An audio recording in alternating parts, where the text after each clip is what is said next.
नमस्कार, मैं हूं प्रसून। आज चर्चा मोदी मैजिक के कारणों की और कांग्रेस पर क्यों लग रहे हैं दाग। भारत भारत में लोकतंत्र नए दौर में प्रवेश कर रहा है, जिसकी सुगबुगाहट एग्जिट पोल के नतीजों में दिख रही है। किसी भी एग्जिट पोल में एनडीए को 325 से कम सीटें नहीं मिलती हुई दिखाई जा रही हैं। किसी भी चैनल के एग्जिट पोल ने भाजपा को बहुमत के लिए वांछित 272 सीटों से कम नहीं बताया है। इसका मतलब यह है कि मोदी सरकार के पक्ष में एंटी इनकम्बेंसी नहीं बल्कि प्रो इनकम्बेंसी थी। वहीं इंडी गठबंधन में वे सारे अवगुण पाए गए जिसके लिए मोदी जी उन्हें दोषी ठहराते हैं। लगभग सारी पार्टियां परिवारवाद पर आधारित हैं और सारी पार्टियों के शीर्ष नेता भ्रष्टाचार के आरोपों में सजा याफ्ता हैं या चार्जशीटेड हैं। सभी पार्टियां मुस्लिम परस्ती करती हैं। कांग्रेस पर ये तीन गंभीर आरोप प्रधानमंत्री लगाते रहे हैं। उनका कहना इसी कारण से कांग्रेस लोगों के मन से उचट गई है। पहला कारण बताया है भ्रष्टाचार, दूसरा बताया मुस्लिम तुष्टीकरण, तीसरा परिवारवाद। इंडी गठबंधन का शायद ही कोई दल हो जो भ्रष्टाचार के दाग से बचा हो। ये हाल इंडी गठबंधन के लगभग सभी दलों और उनके नेताओं का है। सोनिया गांधी नेशनल हेराल्ड घोटाले में आरोपी बनाई गई हैं। राहुल गांधी नेशनल हेराल्ड घोटाले में आरोपी बनाए गए हैं। अरविंद केजरीवाल शराब घोटाले में आरोपी हैं। संजय सिंह शराब घोटाले में आरोपी हैं। तेजस्वी यादव जमीन के बदले नौकरी घोटाले में आरोपी हैं। पहले भी कांग्रेस नेताओं पर भ्रष्टाचार के आरोप लगते थे, लेकिन गांधी परिवार पर भ्रष्टाचार का कोई आरोप नहीं था। लेकिन कांग्रेस और गांधी परिवार ने पारिवारिक ट्रस्ट बनाकर नेशनल हेराल्ड की सारी संपत्ति ट्रस्ट में ट्रांसफर कर ली। पहले कांग्रेस से नेशनल हेराल्ड को कर्ज दिया गया, फिर उसके बदले उनकी सारी संपत्ति पारिवारिक ट्रस्ट में ट्रांसफर करा ली गई। नतीजन सोनिया गांधी और राहुल गांधी भी चार्जशीटेड हो गए। यह मोदी सरकार के समय नहीं बल्कि खुद कांग्रेस सरकार के समय हुआ। परिवार की बात करें तो इंडी अलायंस की आखिरी बैठक तक में परिवारवाद का जमकर प्रदर्शन हुआ। गांधी परिवार के 3 सदस्य अहम दिखते रहे। लालू यादव के परिवार की हनक दिखती रही। हेमंत सोरेन की पत्नी कल्पना सोरेन भी 1 जून की बैठक में मौजूद रही। केजरीवाल की जगह उनकी पत्नी सुनीता केजरीवाल की भी धमक पूरे दिल्ली में दिखी। शरद पवार की बेटी की भी खनक सुनाई देती रही। हालांकि इन सबसे ऊबी ममता बनर्जी ने इंडी गठबंधन की आखिरी बैठक से दूरी बना ली थी। ममता बनर्जी सोच समझकर ही इंडी अलायंस से दूरी बना रही हैं। उन्होंने अपनी पार्टी के भ्रष्ट नेताओं पर कार्रवाई करके खुद को अलग दिखाने की कोशिश की। वहीं देश के जनमत ने भी साफ कर दिया कि राजनीतिक अस्थिरता स्वीकार नहीं है और गठबंधन की राजनीति से मुंह मोड़ लिया है देश ने। आपको बता दें कि देश 1989 से 2014 की अस्थिरता से बाहर निकल चुका है। इन 25 सालों में देश ने मजबूरी वाली गठबंधन की सरकारें देखी। सरकारें क्षेत्रीय दलों के साथ तरह तरह के समझौते करती रही। देश ने उनकी व्यवस्था देखी। देश की जनता खिचड़ी सरकार किसी भी हालत में नहीं चाहती।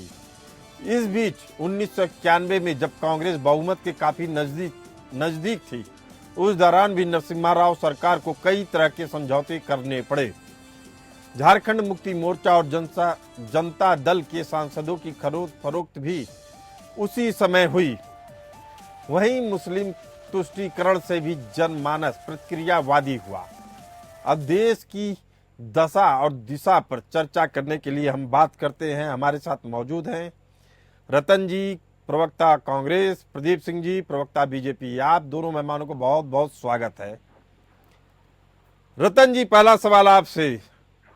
एग्जिट पोल में मोदी ही मोदी। देखिए प्रसून जी, सबसे पहले आपका नमस्कार करता हूं। मेरे दूसरे मित्र प्रदीप जी को भी नमस्कार करता हूं। देखिए, यह एग्जिट पोल जो दिखाया जा रहा है, एग्जिट पोल पे नहीं जाना चाहिए, क्योंकि पश्चिम बंगाल में भी जब पिछले विधानसभा चुनाव का एग्जिट पोल आया था तो उसमें भारतीय जनता पार्टी को प्रचंड बहुमत की सरकार दिखाई गई थी। बाद में जब ओरिजिनल नतीजे सामने आए तो भारतीय जनता पार्टी बहुत पीछे रह गई और ममता बनर्जी की पार्टी ने सरकार बना ली। तो उसी प्रकार यह भारतीय जनता पार्टी का एग्जिट पोल है और यह कथा कथित या यूं कहें तो यह नरेंद्र मोदी जी का एग्जिट पोल है। और उनका अच्छा रतन तिवारी जी, आप इतना तो मानेंगे ना कि अब जनता जो है एक ही पार्टी को पूर्ण बहुमत दे रही है, तो इसके क्या मायने निकाले जाएं? देखिए प्रसून जी, आप जब लंबी चौड़ी जब बात कर रहे थे तो उसमें मैं देख रहा था कि आप परिवारवाद पे जब बात कर रहे थे तो अजीत पवार का नाम नहीं ले रहे थे, चिराग पासवान का नाम नहीं ले रहे थे। शरद पवार जी का नाम लिया हमने, सुन लीजिए, शरद पवार जी का नाम लिया, शरद पवार जी की पुत्री का नाम लिया आपने, लेकिन आपने यह नहीं बताया कि भारतीय जनता पार्टी के पूर्व वरिष्ठ नेता गोपीनाथ मुंडे की पुत्री भी चुनाव लड़ रही है। आप उत्तर प्रदेश में आ जाएंगे तो निषाद पार्टी के अध्यक्ष जो कैबिनेट मंत्री है उत्तर प्रदेश में, उनके पुत्र भी चुनाव लड़ रहे हैं। और अरविंद राजभर चुनाव लड़ रहे हैं जिनके पिता उत्तर प्रदेश कैबिनेट में मंत्री हैं, ओम प्रकाश राजभर। और चिराग तिवारी जी, इस बात का मैं जवाब दे देता मैं आपको, लेकिन इसका जवाब हम सुन लीजिए। अब इसका जवाब आप चूंकि इतनी बड़ी बात कह दिए हैं तो आप मुझे बोलने नहीं देते। और जब भ्रष्टाचार की बात आप कर रहे थे तो मुझे अजीत पवार का नाम दिख रहा था, धनंजय मुंडे, गोपीनाथ मुंडे, और इसमें छगन भुजबल का नाम, प्रफुल्ल पटेल का नाम, हेमंत बिश्व शर्मा का नाम, शुभेंदु अधिकारी, तमाम भ्रष्टाचारियों का नाम भी मुझे दिख रहा था। तो कहीं ना कहीं, और जब आप बोल रहे थे कि लोग एक दल को बहुमत दे रहे हैं, गठबंधन की राजनीति से लोग अपने आप को किनारा कर रहे हैं, तो मैं आपसे यही पूछना चाहता हूं, क्या भारतीय जनता पार्टी अकेले चुनाव लड़ रही थी कि 42 से 45 दल भी चुनाव लड़ रही थी? देखिए, आप वरिष्ठ पत्रकार हैं, मैं बार बार कहता हूं। रतन तिवारी जी, अब मैं आपके सवालों का जवाब दे देता हूं। पहले मैं चाह रहा था इस जवाब प्रदीप सिंह जी दें, लेकिन आपको कुछ चीजें क्लियर कर दूं। जब परिवारवाद की बात होती है तो पार्टी पे कमांड कौन कर रहा है? आपको भी मालूम है पिछले 70 सालों से किसका बेटा, किसका पोता, किसका नाती कौन सरकार चला रहा है कांग्रेस की। लेकिन आपको एक अध्यक्ष खोजने में भी पसीना छूट जाता है। बीजेपी में ये स्थिति आपको नहीं मिलेगी। सुन लीजिए, अब आपने सवाल पूछा है तो उसके जवाब लेते जाइए आप मुझसे। आपने रतन तिवारी जी ने आपने मुझसे सवाल पूछा था तो मेरा जवाब ले लीजिए, उसके बाद फिर मैं आपके पास आऊंगा। भ्रष्टाचार की बात कर रहे थे आपने बड़ा अच्छा किया, तमाम दागियों का नाम बता दिया और ये नहीं बता पाए कि ये सब पहले आप ही की उपज आई हुई खेती है। वही तो कह रहा हूं ना कि जो हमारे पास रहेंगे तो दागी रहते हैं, जब भाजपा में चले जाते हैं तो वो वॉशिंग मशीन से धुल के। हाँ, अब आप एकदम सही लाइन पे आए हैं। प्रदीप सिंह जी, क्या आप वॉशिंग मशीन बन गए हैं क्या? अरे सर, 5 साल बीत गए इन लोग को वॉशिंग मशीन बोलते बोलते बोलते बोलते बोलते जबान की घंटी थोड़ी सी ढीली हो गई। आज चुनाव, आम चुनाव समाप्त हो गए, कल उनका रिजल्ट आने वाला है। अब क्या यही समय रह गया है कि इन सब के दबावों के जो है उस पर चर्चा की जाए? जनादेश है, लोकतांत्रिक व्यवस्था है, आम चुनाव उसके मापक हैं, जनता हमारी जो है जज है और उसने जनादेश दे दिया है। वो जो है ईवीएम से बंद हो चुका है। अभी कुछ घंटे बाकी है प्रदीप जी, कुछ घंटे बाकी हैं, जनादेश कुछ घंटे बाकी हैं। तो अब देखिए, जो घटनाक्रम जिस प्रकार से बदल रहे हैं, अभी आया कि कांग्रेस के एक बड़े नेता को चुनाव आयोग ने फटकार लगाई, थोड़ी अब उस पर चर्चा नहीं है तो उधर ले जाना अच्छी बात नहीं रहेगी। लेकिन सर, इन प्रश्नों का जवाब देते देते देते और जनता सुनते सुनते सुनते परेशान हो चुकी है। मैं बता देता हूँ कि भाई, आप बोल रहे हैं कि हम वॉशिंग मशीन है, तो आप ये पहले ही मान ले रहे हैं कि आपके पास वो थे तो वो पॉल्यूटेड थे, करप्ट थे। हमारे पास आए तो धुल के साफ हो गए। अगर आप ऐसे ही आरोप लगा रहे हैं तो इसका मतलब आप मानते हैं कि आपकी पार्टी में दाल ही पूरी काली है। समझ रहे हैं ना रतन तिवारी जी? तो थोड़ा विचार करिए। 15 साल बीत गए। अब अगर मान लीजिए कि स्थितियां आपके अनुकूल नहीं है, एग्जिट पोल को आप सिरे से नकार चुके हैं, तो आपके लिए बता दूं कि आपको थोड़ी सी राहत मिली है सट्टा बाजार की तरफ से। सट्टा बाजार में बताया जा रहा है कि बीजेपी का आंकड़ा 305 सीटों से नीचे हो सकता है, वो 272 तक भी जा सकता है। लेकिन दिक्कत वहां भी आपके लिए यही है रतन तिवारी जी, दिक्कत वहां आपके लिए यही है कि वहां भी आपको लोग सत्ता की दौड़ में नहीं बता रहे हैं, मुख्य विपक्षी पार्टी बता दे रहे हैं। ये राहत की बात है आपके लिए कि आत्मचिंतन की बात है? देखिए, हम बार बार कांग्रेस पार्टी ने कहा है कि जनता के द्वारा दिया गया जनादेश हम स्वीकार करते हैं और हम अपने सर को नीचे पटक के उनके आगे हाथ जोड़ के उनके जनादेश को स्वीकार करते हैं। लेकिन अभी जल्दबाजी में कहना बिल्कुल गलत होगा, क्योंकि यह ईवीएम की बात तो है ही नहीं, यह एग्जिट पोल की बात हो रही है। और एग्जिट पोल और नतीजों में जमीन आसमान का फर्क बिल्कुल होता रतन है। तिवारी, अच्छा मैं चलिए इस एग्जिट पोल को छोड़ देते हैं। अब ये बता दीजिए, क्या विपक्ष के लिए, इंडी गठबंधन के लिए भ्रष्टाचार कोई मुद्दा है या नहीं है?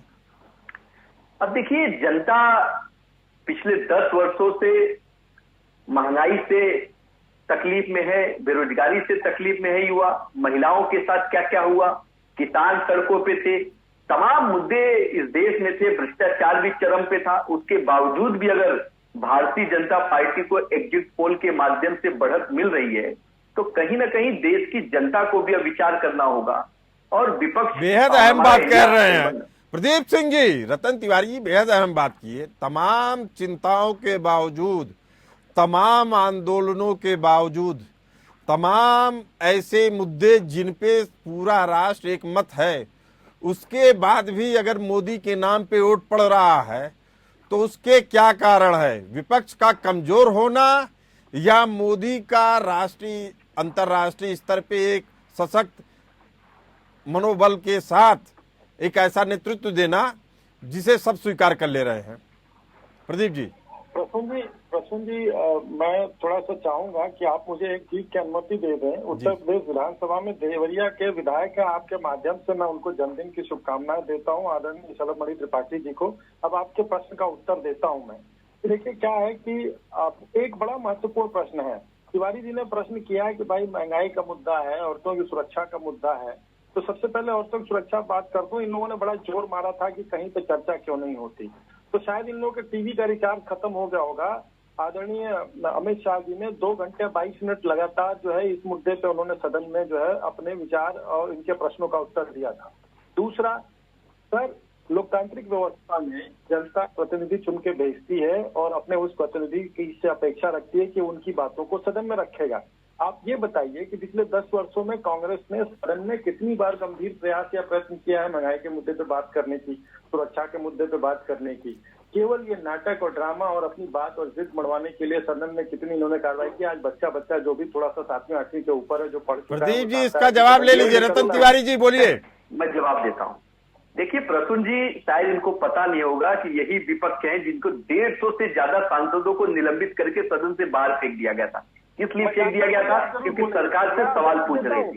यही इंडिया गठबंधन, यही कांग्रेस पार्टी है जो जीएसटी पे सवाल पूछ रहे थे, नोटबंदी पे सवाल पूछ रहे थे, अडानी के महाघोटाले पे सवाल पूछ रहे थे, जहरीली शराब पीकर। लेकिन रतन तिवारी जी एक बात तो समझ लीजिए ना कि जनता ने स्वीकार किया मोदी के हर फैसले को, सर माथे पे लगाया है। कल जब नतीजे आएंगे, रतन तिवारी जी मेरी बात सुनिए, रतन तिवारी जी मेरी बात सुनिए, आपकी बात को मैं कह रहा हूं कल अगर नतीजे आते हैं तो क्या आप ये मान लेंगे बेरोजगारी महंगाई पे मोदी सरकार का प्रदर्शन अव्वल रहा?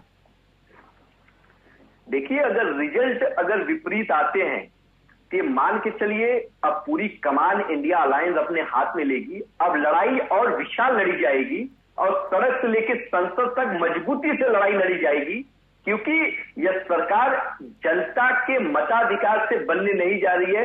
प्रधानमंत्री नरेंद्र मोदी के तानाशाही रवैये और उनके जो एजेंसियां हैं, एजेंसियों को दुरुपयोग से यह सरकार बनने जा रही है और इंडिया अलायंस इसका मुकाबला करने के लिए तैयार है।